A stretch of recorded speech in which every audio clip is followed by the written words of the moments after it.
नमस्कार मित्रों। तो आइए आज हमारी आपकी फिर से मुलाकात हो गई।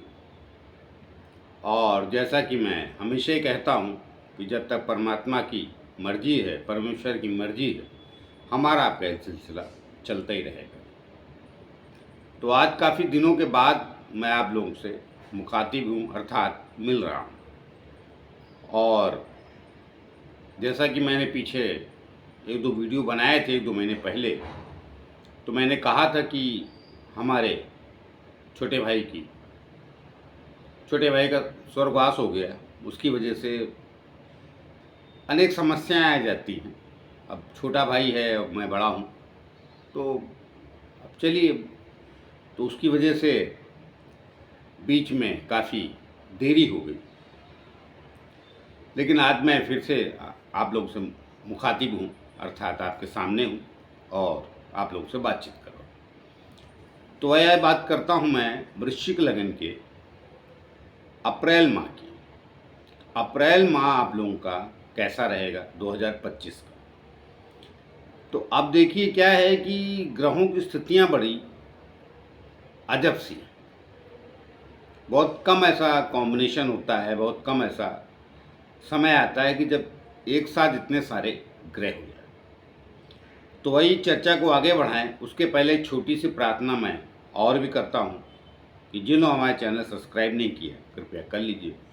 उससे हमें बल और शक्ति मिलती है जो आप लोगों के द्वारा ही आती है। तो एक बात करेंगे वृश्चिक लगन के अप्रैल माह 2025 की। वृश्चिक राशि वाले भी इसको देख सकते हैं, क्योंकि ये योग जो बन रहा है आपके वृश्चिक लग्न से भी पंचम भाव में, और अगर बात करें चंद्रमा से वृश्चिक राशि से तो भी पंचम भाव।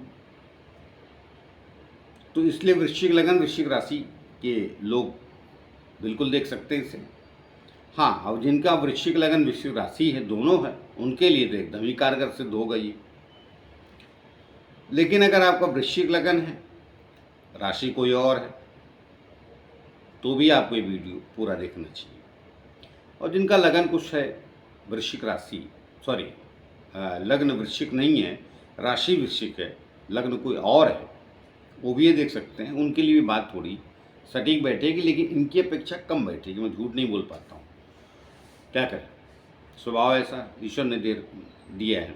और ज्योतिष है भी झूठ बोलने के लिए थोड़ी।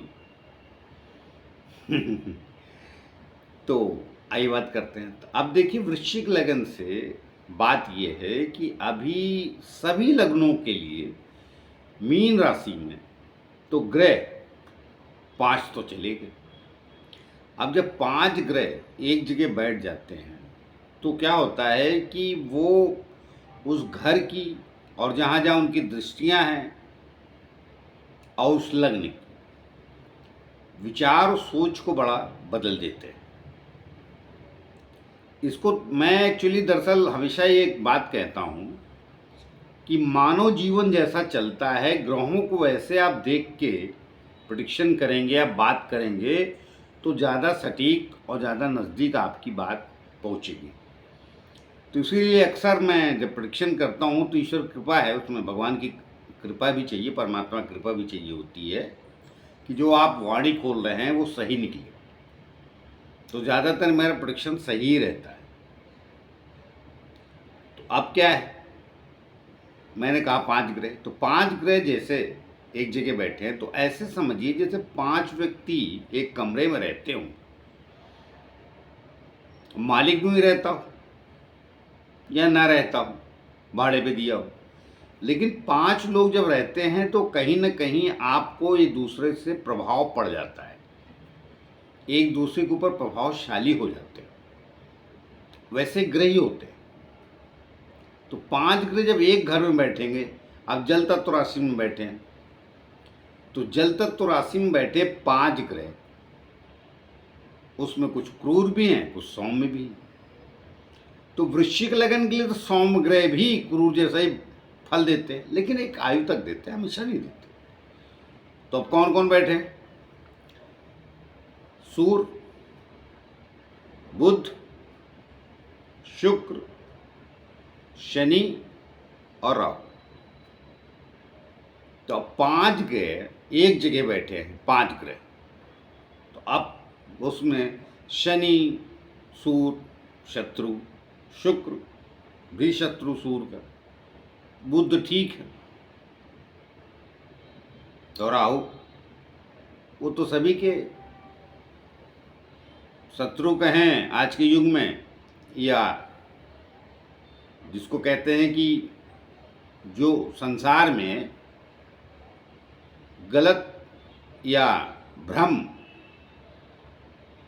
जो भी या कंफ्यूजन या शंका, वो सब राहु से आती है। तो अब वृश्चिक लगन का क्या है कि आपके पंचम भाव में बैठे हैं और उसका स्वामी गुरु जिसके घर में बैठे हैं वो स्वयं वृषभ राशि में गया, सप्तम। और मंगल आपका जो लग्न का मालिक है वो भी बदल जाएगा 3 तारीख को।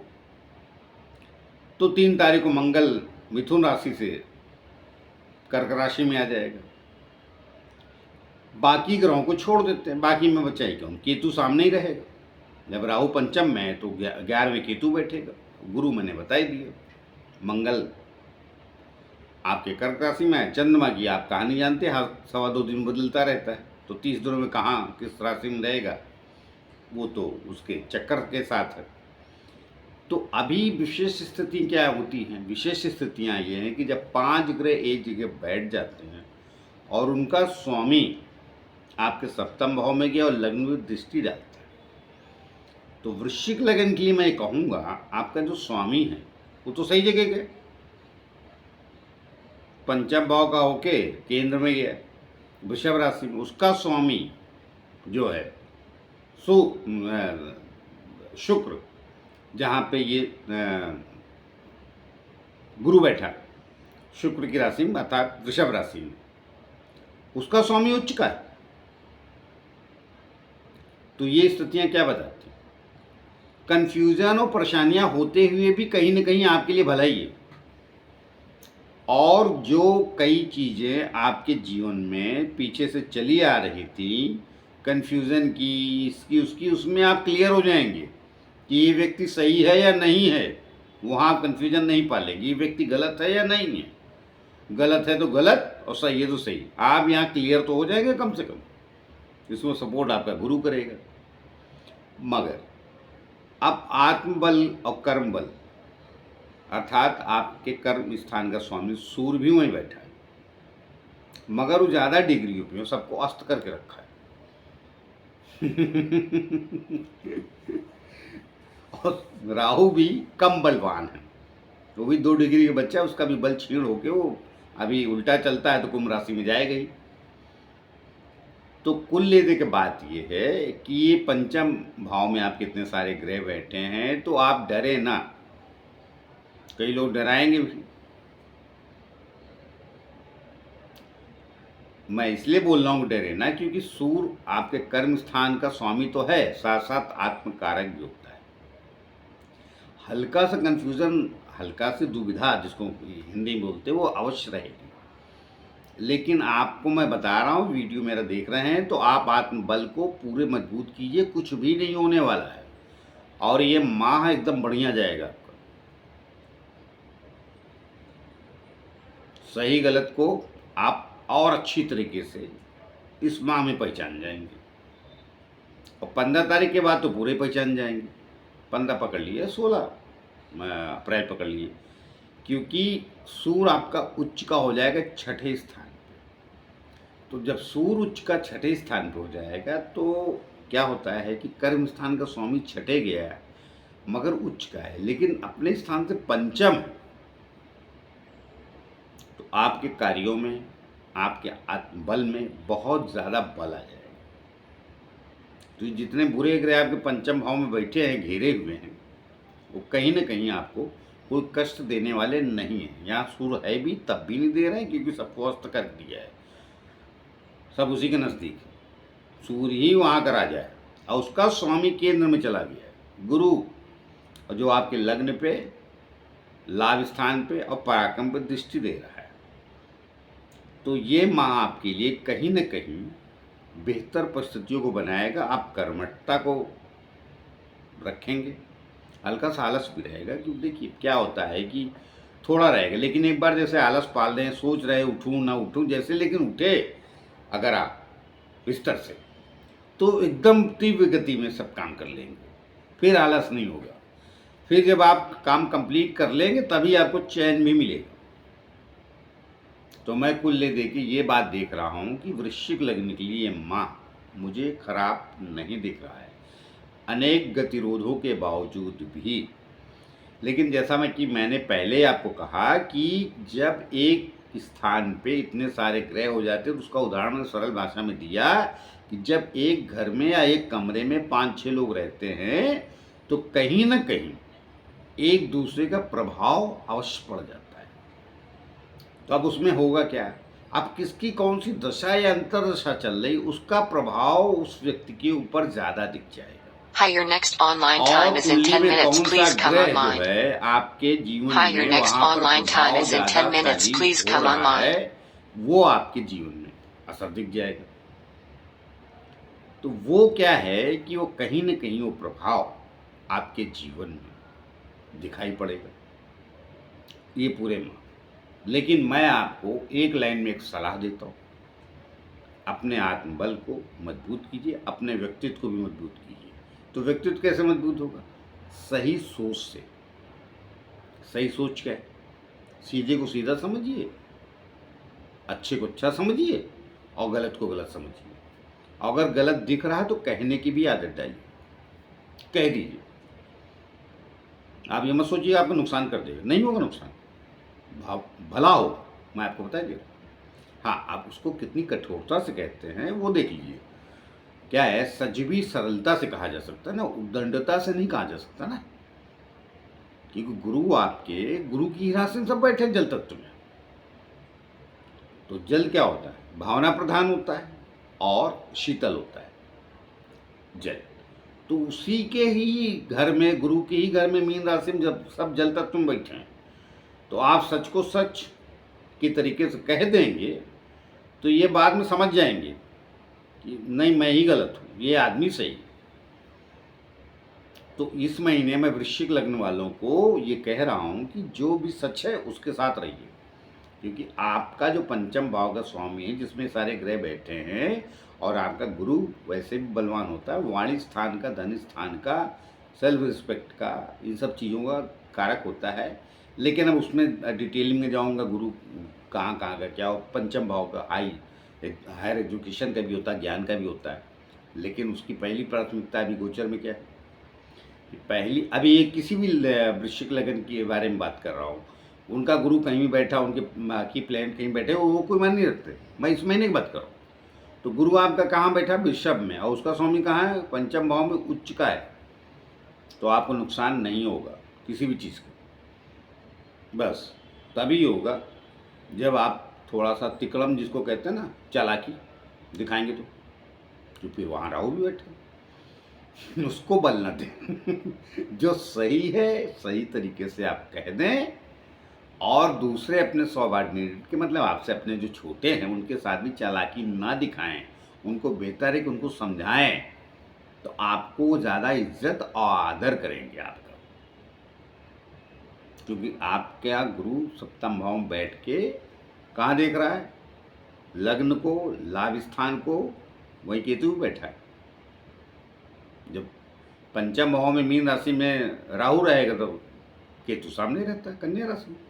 लेकिन मैंने पहले भी कहा केतु की दृष्टियाँ इतनी खराब नहीं होती हैं जितनी राहु की, ठीक है। तो अभी केतु वहाँ बैठा हुआ तो अब गुरु को भी देख रहा है, लेकिन वो प्रभाव ज़्यादा नहीं होगा, गुरु का प्रभाव ज़्यादा होगा।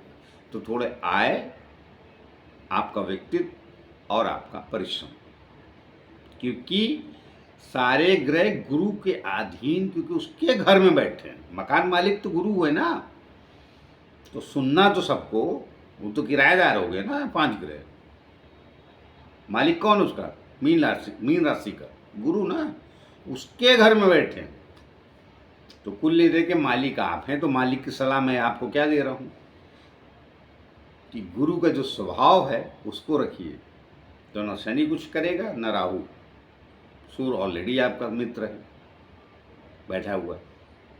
शुक्र राशि में गया है, ठीक है, थोड़ा गुरु से कम पट्टी खाती, लेकिन दोनों ज्ञानी हैं।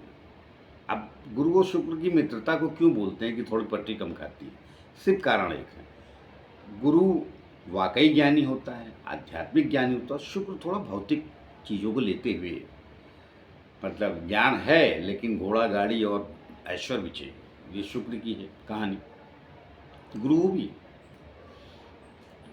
अब जैसे आपको पता ही है, गुरु देवताओं के गुरु और शुक्र दैत्यों के गुरु, तो जो ये डिफरेंस है ना, बस यही है, बाकी ज्ञानी तो ना। तो इसलिए मैं आपके वृश्चिक लगन वालों को सलाह दूंगा कि आप बिल्कुल कतई न डरें, ये पूरा महीना आपके लिए अच्छा जाएगा। कहीं न कहीं आपके व्यक्तित्व और आपके अच्छे विचारों को बलवान करने वाला ये समय है, क्योंकि आपके आत्मकारक और कर्म स्थान के स्वामी से ध्यान रखिएगा। सूर्य कहाँ का स्वामी होकर किन ग्रहों को अस्त करता है वो बड़ा विषय होता है। सब ग्रह अस्त हो गए, अस्त हो गए, अस्त बड़ा मानते हैं लोग। अरे कहाँ का स्वामी होकर अस्त कर रहा है वो भी तो मायने रखेगा, उसमें मैं फिर कभी चर्चा कर लूँगा। लेकिन कुल लेने के बाद ये कह रहा हूँ कि बिल्कुल आपके लिए ये माह एकदम बढ़िया जाएगा।